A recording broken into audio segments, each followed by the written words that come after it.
আজকে একটা ভিডিওতে দেখলাম যে যে রেল পদ্মা সেতু যে বানিয়েছেন তার অনেক পিলারের অনেক নিচে থেকে মাটি নিয়ে চলে গিয়েছে এবং যেখান থেকে মাটি উঠিয়েছে সেখানে অলরেডি পানিও জমা হয়ে গিয়েছে।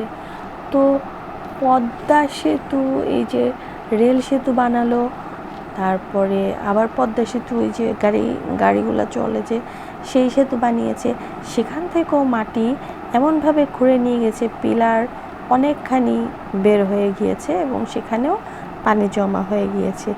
এই যে মাটিগুলো যারা নিল, আর এই যে প্রধানমন্ত্রী শেখ হাসিনা যে যাদের গরিব দুঃখীদের জন্য বাড়িঘর করে দিল, এই বালিগুলা মাটিগুলা নিয়ে কী করলো, তাদের বাড়িঘর দিয়ে ঢেকে দিল, রাস্তাঘাট তাদের বাড়িঘর সেই মাটির নিচে রেখে দিল। এই যে কাজগুলো করছে, এরা কারা করছে? এদের বিচার করবে কে? এদের বিচার করার সময় আমি বলবো যে প্রত্যাবর্তনের পরে এদের যে বিচার হবে, মানে ওই যে আগেকার দিনে রাজা বাচ্চারা করতো না, করাঘাতে পিটানি, তো এদেরকে করাঘাতে জনগণের সামনে এদেরকে পিটানি দিতে হবে, বিশেষ করে জনগণের দিয়েই এদের পিটাইতে হবে। কারণ এরা এতটা বিরক্ত করছে, এতটা মানুষের ক্ষতি করছে। যাদের ভূমি নাই তাদেরকে প্রধানমন্ত্রী শেখ হাসিনা থাকতে দিছে। তোদের যদি দেশের প্রতি এত মায়া হতো, তোরা যদি দেশের উন্নয়নের জন্য কাজ করতি, তাহলে তোরা দেখাইতি যে প্রধানমন্ত্রী যা পারে নাই আমরা তার থেকে বেশি করছি। কিন্তু না, তোরা তো সেটা দেখাস নাই। তোরা কি করছিস? হ্যাঁ, প্রধানমন্ত্রী যেটা পারে না সেটা তো তোরা বেশি করেছিস, এটা ঠিক।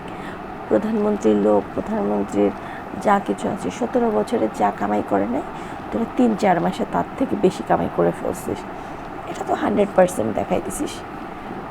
তবে তোরা যে বাকি কাজগুলো করেছিস, নিজেদের মানুষের জানমালের নিরাপত্তা দিসনি। একজন সরকার হয়েছে, কয়জন ভোট দিচ্ছে? আমরা তো ভোট দিই নাই তাকে কেন? আমরা তো ভোট কেন্দ্রেই যাই নাই, কারণ আমরা শেখের লোক। তো তাহলে এই ভোটগুলা কারা দিল, আর এই অবৈধ প্রধানমন্ত্রী কোথা থেকে আসলো? আর যখন অবৈধ প্রধানমন্ত্রী, তার তো উচিত ছিল কাজ করা। তুমি বিভিন্ন জায়গা থেকে, বিভিন্ন রাষ্ট্র থেকে অবৈধভাবে দখল করা বা অবৈধ প্রধানমন্ত্রী হয়ে সমস্ত টাকা পয়সা নিয়ে আসা, যে বাংলাদেশের কাজ করবা, চুক্তি করলা, তাদেরকে কি দিলা, তো এসব করার পরেও তোমাদের কেন এইটা হলো যে কোনো কাজ না করে পকেটগুলায় শুধু ব্যাংক ব্যালেন্স ভরতেছো? এটা কোনো কথা? আরে প্রধানমন্ত্রীর লোকগুলা তো গতবার মানে শেখের বেটির যে লোকগুলা ছিল কাজ করার জন্য, তারা খাইলেও পকেটে ভরলেও কাজ ঠিকই করেছে। তোমাদের মতো ওই ব্রিজ করতে গেছো, এত বড় বড় চারকোনাচ্ছে যে ইগুলা থাকে, যে কি বলে ওগুলা, সিমেন্টের স্ল্যাব থাকে। তোমরা কি স্ল্যাব বানিয়েছো?